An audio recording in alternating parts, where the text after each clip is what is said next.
Okay, can we just admit at this point that James Hardy is the greatest steelhead of all time? I mean, he's 30 points off. Why wait? We've got a lot to talk about. We've got a lot of great stuff to talk about this weekend, a lot of bad stuff to talk about this weekend, and you're going to see it all next here on Inside the Tank. For those of you who are tuning in on YouTube, Spotify, and everywhere else, thank you very much for joining me. I'm Tyler Rains, and this is another episode of Inside the Tank. Now, I know what you're probably thinking, that the Steelheads need to be better than they were on Sunday. However, we're not going to talk about that yet. We're going to talk about the positives first. We had two games this weekend. One was on Saturday against the Windsor Spitfires, the top team in the Western Conference. And the other game was against the Sudbury Wolves, who is another top team in the East, surprisingly. Now, this first game against Windsor, I want to talk about it because this, I felt, was their hardest fought game of the season. And to be completely honest with you, I don't think a lot of you are going to disagree with that. I think that, the way that they played defense, the way that they played stellar offense, they kept outscoring the Spitfires every chance that they got. There was so much there that you could make the case for. So I want to talk about this game first. And that was a full 60 minutes. And when I say they played a full 60 minutes, I literally mean they did not stop, no matter what. It was a 6-3 win. Luca Del Belbaluz, James Hardy, both had 3 points. Owen Beck had 2 goals. Casper Larson got in and scored a goal.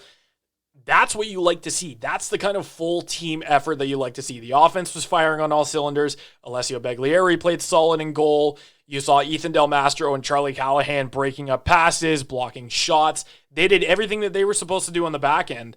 This team just acted like they gave it their all and they wanted to win. And that's exactly what you love to see about this, especially because the more that they play this way, the better. And that's exactly what you wanted to, like I said, that's exactly what you love to see. So let me talk about this game compared to the Sudbury game on Sunday. Now, this one was a little bit different because it was the Pucks and Paws game and everybody was bringing their dogs. It's a festive time. They hit, I think, the second highest attendance all season with 2,021, I believe. It was somewhere around there. So you love to see the attendance. And I'm not going to get into the whole debate about the attendance because that's a different issue on its own. We're not going to talk about that. But there were a lot of people in the building, a lot of dogs in the building, a lot of people who wanted to see this team win after a really tough road trip through Michigan and Guelph. They got to win. That was relieving to see. You absolutely love when they get big wins like this because the more that they put in that effort, the more that they decide, hey, we're going to win this game today, the better it is for not only the fans, but for the players as well. It was perfect. There's so much that I could say about this game compared to other games, but I think this easily was their best game of the season. Do I think that they need to sharpen up a little bit on defense? Absolutely, because in the first period, it was 1-0 for Windsor, right? It was 1-0 for the Spitfires. That was basically, it was a little bit of an error in the beginning there when Windsor scored their first goal. Second period rolls around. The Steelheads score 5 unanswered. They take a 5-1 lead going into the third. And then, of course, early in the third, they end up getting 2 goals against. That was a little bit concerning. When you have a 5-1 lead, you never want to give up an extra 2 goals. That's just not the way that you want to do things, especially going into a game that you were winning. That was a little bit concerning. However, they ended up holding on. They got the win, and that's what's important. So I want to talk about this because it is something that is a huge, huge milestone coming up. James Hardy is closing in on that franchise record for all-time goals scored and for all-time points. Now, currently, Owen Tippett has the record for goals scored with 117. James Hardy is not that far. I think he's about either 17 or 18 goals off, and he's less than 30 points away from getting that all-time franchise point marker as well. So that's going to be extremely exciting. I'm really, really excited to see him break that record because, make no mistake, he's definitely going to do it. And there are so many people on this team this year that have made a difference, that have come in and said, hey, we're going to get this done. We are going to show the league that we are contenders, and there's nothing that you're going to say or do about it. And they've done it. Early in the season, they've done it.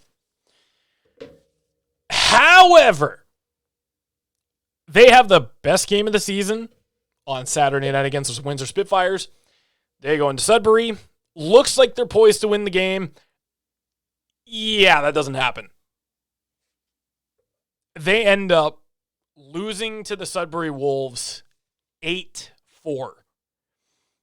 Like I mentioned, they had their game where they looked really, really good against Windsor, right? And then this game, it was the complete opposite. They had their best game of the season on the Saturday. They had their worst game of the season, in my opinion, on the Sunday. They went into it, and usually I would make the defense come to their defense that, they played a game the night before, they had to travel, and then they played another game the afternoon. That could have played something into it, but this team they didn't look the same. When they came out to play that game, they didn't look the same as they usually do. And I'm not one to say, this team didn't look good, but there were a lot of mistakes in that game that cost them a lot, big time. The offense was okay. You got 4 goals back. It looked all right. The defense needed to play sharper. Beglieri got pulled, and you rely on a guy who has never played an OHL game, by the way, Chaz Nixon. And we're going to talk about him in just a second. But I kind of feel bad for Beglieri in this scenario because at the end of the day, he's your starting goaltender. And, you're not going to win every single game. But that game was brutal. That was it was horrible. And I'm not going to sit here and crap on the Steelheads because, I can. And I know it's not easy, but that was tough. That was, as a fan, that was tough to watch. As someone in the media, that's tough to watch. And I bet as a player, it was tough to play. But that game was just not good. They did not play the way that they were used to seeing them play. They came out flat-footed a little bit, and they ended up, losing that game. And as a result, they will learn from this, and they will come back. It will be a better game that we've seen. They have a triple header coming up this weekend. They've got 3 chances to get 6 points. They're still in the top spot. That doesn't mean that they should just sit back, relax, and enjoy the ride. No, you've got to keep fighting for what you want to fight for, which is that top spot in the division. And they've done that so far. But this game against the Sudbury Wolves did not amplify that. That being said, though, it's only one game. Could they have done anything better? They could have done a lot of things better. Starting off with playing better defense. Because that game against Windsor was perfect. You were out there blocking shots. You were out there on the forecheck. You got defensemen on the forecheck that you wouldn't normally have up there, right? That are sitting on the blue line. Casper Larson got in there. He got in and got involved, right? You had guys playing defense who, not usually playing defense, but you had guys on the back check who, the defensemen were back there, but you had forwards coming in to block shots on the back end. And that's exactly what you want to play. This game, I'm not going to defend them, but at the same time, you can make the excuse that, hey, they had to travel the night before. That's all I'm going to say about that. This one's going to get better. I know it'll sting for a couple days, or I know it has stung for a couple days, but let me tell you that this Steelheads team will rebound. They have in the past. They will do it again. This one is not one to worry about. They do need to learn from this, though, and rightfully so. They got absolutely smacked. When you play like you don't want to win the game, you get smacked. And that's what happened. The Wolves got the best of them. They didn't come out like they were ready to go, and that's what happens. They ended up losing the game. But that being said, though, there were a couple of standouts in this game. Charlie Callahan has been looking phenomenal regardless. Owen Beck, I don't even think it needs to be said. Like, the guy is just incredible. 19 points in his last 12 games since coming back from Montreal Canadiens training camp. Those guys look good. James Hardy had an assist. Luca Del Belbaluz had 2 goals. The forward core wasn't the necessary issue in this game. They were scoring plenty, but it was the defense. And I'm not one to blame players, but they just needed to play better defense in that game. And I think Beglieri had a little bit of an off night too. He was playing back-to-back games. You know, he was playing against Windsor on Saturday night, and then he had to go in and play against Sudbury on Sunday. That's a lot for a goalie to do, but the defense also needs to help him out. Now, with that being said, though, there were some good things. Chaz Nixon, who, if you're just a casual watcher of this team, you're not really going to know who he is, but if you're a kind of a bigger fan who's followed this team a lot more, you're going to know the name. So for those who don't know Chaz Nixon, he was a 5th-round pick of the Flint Firebirds in the 2020 OHL priority selection. And before this game, he had yet to play a game in the OHL. He was invited to Steelheads training camp. I believe he was signed out of training camp. He was sent down to the GTHL's Toronto Junior Canadiens. Played 9 games, I believe. 9 games in that stretch. Which, actually, he had a really impressive number. I had to just pull up his stat sheet here. 9 games played. He had a .925 save percentage and a .212 goals against. Now, in hindsight, that's not really that bad. When you consider a guy, he's 18 years old. He's obviously had some experience playing in the GTHL, and, this year he's playing really good. Now, in this game, he was in net for most of the game when Beglieri got pulled in that first period. He was in net for most of the game. He had an .842 save percentage and a .394 goals against, which, you know what? For your first OHL game, that's not bad. He saved 84% of the shots that he faced. Think about that. He only allowed 3 goals. It's not bad. It's not terrible. He's looking good. And a lot of people are confused. There were some people who weren't sure why Nixon was in net and Leenders was not there. But for those of you who do know, you'll probably get to relay the message as well. Lucas Carmiris and Ryerson Leenders are actually off at the U17s right now, so they won't be playing. That's why Chaz Nixon got called up. With that being said, though, Nixon played incredibly. Could he have been better? Absolutely. They all could have. But he didn't play that bad. For his first game, that was actually really good. And that gets me thinking, he could be a legitimate 3rd-string goaltender for the Steelheads. If a guy like Leenders goes down, you at least have a reliable 3rd-string guy in Chaz Nixon who can back you up.